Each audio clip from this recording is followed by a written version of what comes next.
चूड़ी फूट जाई रंग छूट जाई अपना रूठ जाई तोहरा राजा जी के दिलवा टूट जाई तोहरा राजा जी के दिलवा टूट जाई तोहरा पिया जी के दिलवा टूट जाई तोहरा राजा जी के दिलवा टूट जाई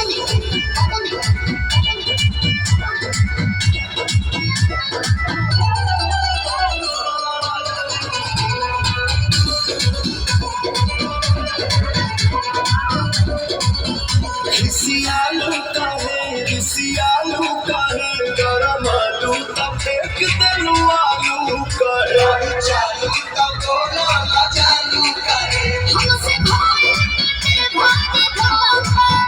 यही आलू के मिस दिल चोखा भाई नहीं खाए तका बोला हो कमर चिता टूट जाए दिल टूट गया दिल टूट गया अच्छा तोहरा राजा जी के दिलवा टूट जाए तोहरा राजा जी के दिलवा टूट जाए तोहरा मोर के दिलवा टूट जाए तोहरा